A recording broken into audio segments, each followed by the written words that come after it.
এই লবলংয়ের উপরে বালিগুলো পরে লবলং দখলের একেবারে শেষ পর্যায়ে, অর্থাৎ এইখান থেকে যদি শুরু ধরি আমরা লবলংয়ের, যদিও ক্ষীর নদী থেকে এই লবলং শুরু হয়ে মির্জাপুরের একেবারে তুরাগে গিয়ে পড়েছে, কিন্তু লাস্টলি এখন বলা হয় যে এইখান থেকেই শুরু, কিন্তু আমরা সেটাও মানিনি।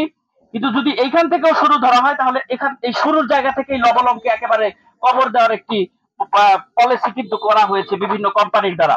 এখানে আগে বেড়া দেওয়া হয়েছে। এখন লবলং নদীর সকল অংশ দখল ও দূষণ রোধে মানববন্ধন করেছে বাংলাদেশ নদী পরিব্রাজক দলের গাজীপুরের শ্রীপুর উপজেলা শাখা।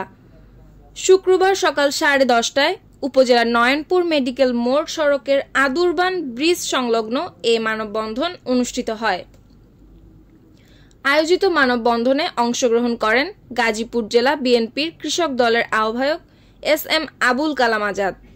মানববন্ধনে নদী পরিব্রাজক দলের শ্রীপুর উপজেলা শাখার সভাপতি সাইদ চৌধুরী সভাপতিত্বে ও নদী পরিব্রাজক দল শ্রীপুর উপজেলা শাখার সাধারণ সম্পাদক শফি কামালের সঞ্চালনায় মানববন্ধনে বক্তারা বলেন, লবলং নদী এখন যা মরা খালে পরিণত হয়েছে, যা এখন নদীর কোনো বৈশিষ্ট্যই বহন করে না। সবাই কিন্তু এই দেশের টানে নিজেদের স্বাস্থ্য সুরক্ষার জন্য, কর্মচাঞ্চল্য বাড়ানোর জন্য এবং পরিবেশ বাঁচানোর জন্য এখানে এসেছেন। এখানে রাজনৈতিক সদিচ্ছার উপরে গিয়ে দেশের জন্য, রাষ্ট্রের জন্য দায়িত্ব থেকে যারা এসেছেন তাদের সকলের প্রতি আমি কৃতজ্ঞতা প্রকাশ করছি এবং সবাই মিলে এই কাজটি করতে হবে। আগামীতে যারা সরকার আসবেন এবং যারা কাজ করে গেছেন সবার প্রতি একই আহ্বান, আপনারা সরকার দলের থাকেন বা বিরোধী দলের থাকেন অথবা রাষ্ট্রের একজন নাগরিক থাকেন, সবার জন্য একইভাবে নদীর জন্য কাজ করে যেতে হবে, এটা আমাদের চাওয়া। এবং বেশ কয়েক বছর ধরেই শ্রীপুর ও সদরের বিভিন্ন শিল্প ও কলকারখানার বজ্র সরাসরি নদীতে ফেলা হচ্ছে। এতে তুরাগেও সম্প্রতি দূষণ বেড়েছে। জলজ প্রাণীসহ মাছের উপস্থিতি নেই বললেই চলে। তাছাড়া সীমানা নির্ধারণের অভাবে মানুষের নদীর ফোরশোর চলে যাচ্ছে শিল্পপতিদের দখলে। এই নদী ভূগর্ভস্থ পানিসহ পুরো বাস্তুসংস্থানের ভারসাম্য রক্ষা করে, তাই যেভাবেই হোক এই নদীকে বাঁচাতে হবে। গ্রামবাসীরা জানান, দখল দূষণে খালটি প্রায় মৃত। খালটি মৃতপ্রায়।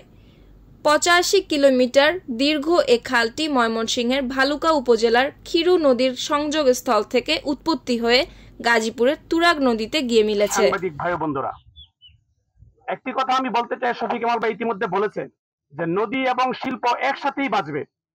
আমি সাথে একটি কথা অ্যাড করতে চাই যে নদী বাঁচলে কৃষক বাঁচবে। বাংলাদেশ একটি কৃষি প্রধান দেশ। আমরা এখানে যারা দাঁড়িয়েছি আমরা সবাই কৃষকেরই সন্তান।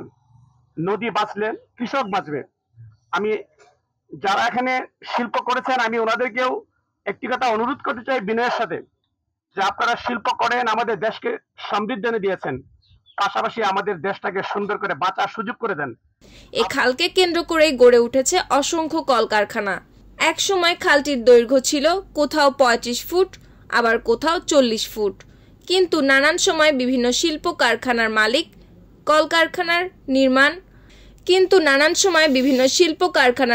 কারখানা নির্মাণ করার সময় খালের জায়গা দখল করে নিয়েছে। পরিবর্তন এনেছে গতিপথেরও। দখল দূষণে কোথাও কোথাও খালটি আবিষ্কার করা কঠিন হয়ে পড়েছে, ফলে খালটি এখন মৃতপ্রায়। লবলং নদীকে অন্তত বাঁচার সুযোগ করে দেন। হারানো ঐতিহ্যকে হয়তো আপনারা ফিরিয়ে দিতে পারবেন না, কিন্তু আমি অনুরোধ করবো আপনারা এই আমাদের লবলং নদীকে অন্তত বাঁচার সুযোগ করে দেন। নদী বাঁচলে কৃষক বাঁচবে, এটা আপনারা এই জন্যই বলছি যে আপনারা জানেন যে যখন খরার মৌসুম আসে তখন কৃষক এই নদী থেকে পানি দিয়ে, সেচ দিয়ে মানুষ কৃষি কাজ করে, আমাদের ফসল ফলায়। আর যখন বর্ষার মৌসুম আসে তখন আমাদের এই বৃষ্টির পানিগুলো এই খাল বই আমাদের নদীতে চলে যায়, যা এখন আপনারা প্রতিবন্ধকতা সৃষ্টি করেছেন। আমাদের যে এই যে বিশেষ করে জলাবদ্ধতা, আমাদের এই কষ্ট মানুষের, অনুরোধ করব এই নদী পরিব্রাজক দল যেভাবে পরিশ্রম করতেছে নদীটাকে বাঁচানোর জন্য, আমি অনুরোধ করব, আশা করব যে আপনারা যারা শিল্প মালিক, আপনারা দেশের এই শিল্পের কর্ণধার, আর এই নদীটিকে উদ্ধার করে লবলং খালের সীমানা নির্ধারণ, দখলকৃত অংশ পুনরুদ্ধার, খালের পানিতে বজ্র নিষ্কাশন, পানি দূষণ বন্ধ, জলজ প্রাণীর ক্ষতি সাধন ও কৃষিকাজে বিঘ্ন সৃষ্টিকারীদের প্রতিরোধ ও নির্মূলের দাবি জানান। নিউজ ডেস্ক, সুপ্তি রায়, ভোরের আকাশ।